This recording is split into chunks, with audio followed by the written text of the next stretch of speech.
9h, 11h, Europe 1 Culture Média. Philippe Vandel. Bonjour Rémi Jacob, bonjour Anissa. Bonjour à tous.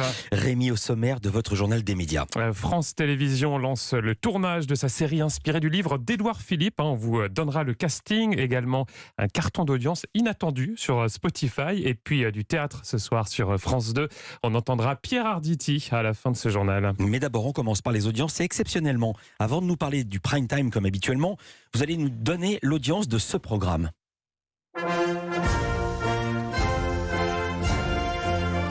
Françaises, Français, mes chers compatriotes.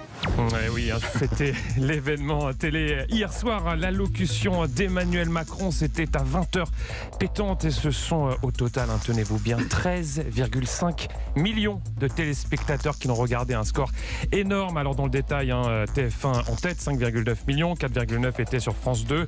L'allocution était également diffusée sur M6 et TMC et il faudra attendre 11h pour connaître également le score des chaînes info qui seront donc données ces audiences à 11h par Médiamétrie. Donc pour ces 4 chaînes, déjà on est à 13 millions. Absolument. Un peu plus tard dans la soirée en prime time, qu'ont regardé les Français le top 3. Et c'est France 2 qui est en tête, ça ne change pas de semaine en semaine avec Meurtre au paradis, 3,9 millions de téléspectateurs et 18,4% du public pour la série policière franco-britannique. Derrière on retrouve TF1 avec Je te promets, 3 millions de téléspectateurs, soit 13,7% de part d'audience pour cette adaptation de la série This Is Us. Enfin M6 clôture ce podium avec Marié au premier regard, audience plutôt stable pour le programme de dating de M6, 2,1 millions de téléspectateurs et 10% de part d'audience. Europe 1, le journal des médias. On en sait plus, vous en savez plus sur la série de France 2 inspirée d'un livre de l'ancien Premier ministre Édouard Philippe. Et oui, il s'agit de l'adaptation de l'un de ses romans parus en 2011, un thriller politique écrit avec son acolyte de toujours, le député européen Gilles Boyer. Alors ça raconte l'histoire d'un apparatchik qui œuvre en coulisses pour faire élire un candidat à l'élection présidentielle. Et ça y est, le tournage vient de débuter. C'est Melville Poupeau qui interprétera ce fameux candidat à l'élection présidentielle. Son conseiller de l'ombre sera lui, joué par Swan Arlo, César du meilleur acteur en 2018 pour le film Petit Paysan. Également au casting, Karine Viard. À noter qu'Édouard Philippe et Gilles Boyer ne joueront pas dans la série, mais sont associés depuis le début à l'écriture de son scénario. On reste dans le champ de la politique. Marlène Schiappa qui booste les ventes de Playboy. Oui, c'est ce qu'a annoncé dans un communiqué le directeur de la publication du magazine, Jean-Christophe Florentin. 100 000 exemplaires ont déjà été vendus et 60 000 nouveaux exemplaires viennent tout juste d'être tirés et seront dans les kiosques à partir de jeudi. On part maintenant au festival Cannes Série à Cannes donc. Et oui, avec l'envoyé spécial d'Europe 1, Marie Jiquel, vous le savez, elle nous fait vivre tous les jours sur place cet événement dont Europe 1 est partenaire. Bonjour Marie. Bonjour Rémi, bonjour à tous. Alors Marie, la journée d'hier a été marquée par l'entrée en piste des documentaires. C'est un genre auquel s'ouvre cette année le festival. Et oui Rémi, parmi eux, il y en avait un très attendu par les festivaliers, celui sur Chevaline, cette tuerie survenue il y a 10 ans. Autre projection, mais de fiction, qui a ravi le jury, en tout cas c'est ce qu'on murmure, la série canadienne Bon Matin Chuck, série en noir et blanc qui raconte la cure de désintox d'une star de la télévision québécoise. C'est franchement drôle, complètement déjanté et la réalisation en noir et blanc très soignée. Voilà, c'est à regarder, mais il faudra être patient pour regarder ces deux séries puisque Chevaline ne sera disponible qu'à l'automne. Oui, Chevaline sera disponible sur Canal+. Quant à Bon Matin Chuck, votre coup de cœur Marie, visiblement, ça sera d'abord, je crois, sur une plateforme canadienne. Donc il faudra là aussi attendre un petit peu. Alors Marie, vous n'avez pas arrêté hier et je crois savoir que vous avez même rencontré des membres du jury. Dites-nous tout, est-ce que vous avez des petites indiscrétions ? Rémi, je vous vois venir, vous voulez sans doute vous immiscer dans les coulisses du jury. J'ai rencontré Zabou Bretman qui en fait partie. Elle est très enthousiasmée par la sélection et j'ai essayé de sonder le jury. On sort de la projection, il y en a un qui dit « Oh, j'ai adoré », l'autre qui dit « Ah ouais, c'est chiant !» Et l'autre qui dit « Ah bon ? Ah non, moi je trouve ça pas mal.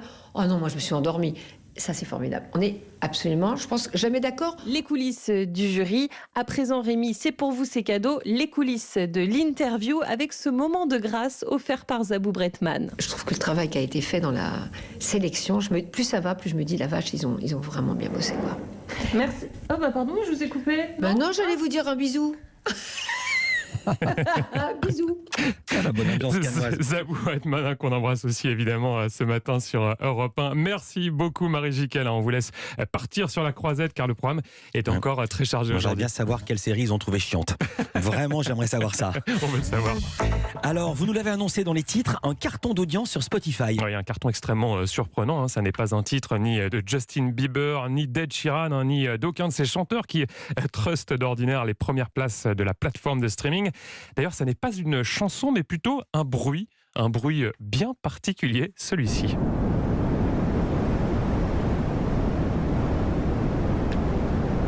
Ça ne sert à rien de régler votre radio, vous êtes bien sur Europe 1. Ce bruit que vous entendez, c'est donc celui qui bat des records d'audience sur Spotify. Écoutez ce petit bruit sourd, ce qu'on appelle un bruit blanc qui vient de dépasser le milliard d'écoutes. Alors je vous explique. C'est bien quand on est parent, le bruit blanc. Absolument, vous connaissez Anissa. Oui, bien sûr. Expliquez-nous ce que c'est. Ça aide à endormir les bébés, le bruit blanc. Je veux dire ce qu'est un bruit blanc. On appelle un bruit blanc parce qu'il y a toutes les fréquences en même temps, comme la lumière blanche qui a toutes les fréquences de lumière, et comme il y a toutes les fréquences, aucune fréquence n'est privilégiée. Absolument, les Il y a une différence, c'est que le bruit rose, mais ça prendrait une minute pour que je vous explique la différence. Vous avez raison, les fréquences hautes et basses, effectivement, qui s'annulent, et donc ça crée une sorte de cocon, une bulle sonore qui au final protège de tous les autres bruits. C'est donc un carton en ce moment sur Spotify. Tu l'as très gentiment humilié. On n'humilie pas quelqu'un avec un gâteau. Tu l'as dévasté. On parle d'un gâteau au yaourt. Non, on parle du gâteau que ma mère nous fait tous les dimanches depuis 60 ans. Fallait pas le dire, extrait de la pièce de théâtre qui sera diffusée ce soir en prime time sur France 2. Et avec à l'affiche le couple, vous l'avez entendu, Pierre Arditi et Evelyne Bouix, un couple à la ville comme à la scène. Alors la pièce s'appelle Fallait pas le dire, ça parle de la mauvaise foi dans le couple, une pièce écrite par Salomé Lelouch, qui connaît bien les comédiens, puisque c'est la fille d'Evelyne Bouix et la belle-fille de Pierre Arditi. Et la représentation que vous verrez ce soir a été filmée il y a quelques mois au Théâtre de la Renaissance à Paris. Alors j'ai voulu savoir ce que ça changeait pour les acteurs de jouer devant des caméras lors d'une captation télévisée. Je vous propose d'écouter la réponse, vous allez le voir, très catégorique de Pierre Arditi.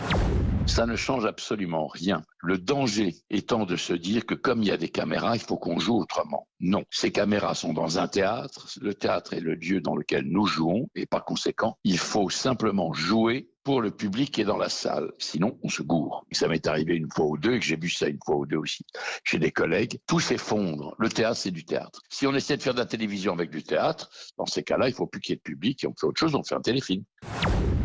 Pierre Arditi au micro d'Europe 1 Culture Média avec cette règle d'or. Vous l'avez entendu, ne rien changer à son jeu d'acteur. En revanche, il m'a expliqué qu'il y avait comme tout de même quelques petits aménagements techniques. Il devait par exemple ce jour-là porter un micro-cravate et il y avait quand même quelques moments de la pièce où il devait se mettre à une place bien précise pour être parfaitement dans l'axe de la caméra. Cette pièce s'appelle donc Fallait pas le dire. C'est diffusé ce soir en prime time sur France 2. Vous avez bien fait de nous le dire, Rémi Jacob. Merci beaucoup. À demain pour un nouveau journal des médias. À demain. Dans un instant.